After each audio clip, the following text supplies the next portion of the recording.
A quick video today on religion in Japan.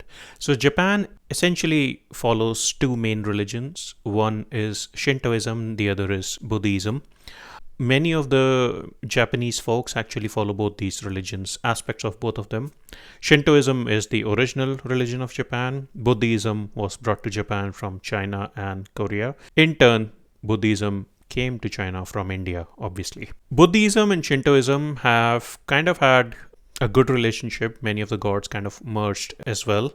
But within Buddhism, there were many different sects, and sometimes they would have very violent clashes as well. When the Meiji era started around 1868, they kind of wanted to see why they were caught unawares. When Commodore Perry had come to Japan. So they started looking for some answers. There was some introspection going on.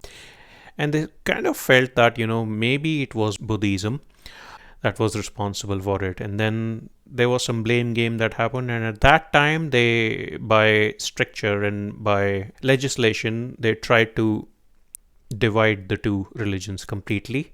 Although, it didn't really have any adverse impact on Buddhism in general. Now, when Japan won a war against Russia, that's when Buddhism had good story. There was this person who was considered one of the major philosophers slash Buddhist monks.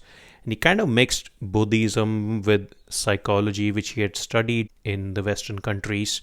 And he kind of mixed both the ideologies and then gave to the people of Japan this new idea that Buddhism is a very patriotic religion. And then that is when he actually targeted Christianity as well and started openly challenging aspects of Christianity, which in his view were against the whole idea of patriotism. Christianity, in fact, has had a very troubled past in Japan. In 16th century, Japan actually brutally crushed Christianity. It had taken root in Japan. There were about 300,000 adherents of Christianity. They were missionaries and preachers who were operating in Japan, but Japan always saw that as a threat. And so they simply decided to crush it. So people were told that they can no longer follow that religion and they would have to give up on their faith.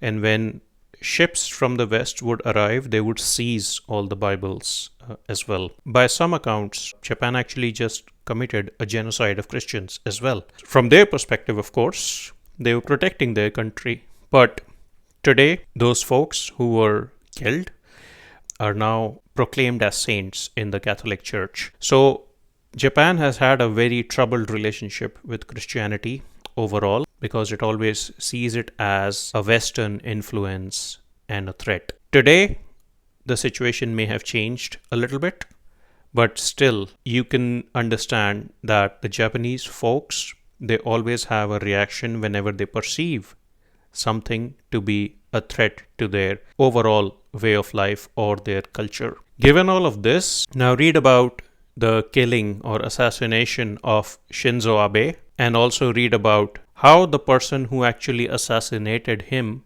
is seen today in the Japanese society. I think you'll be surprised.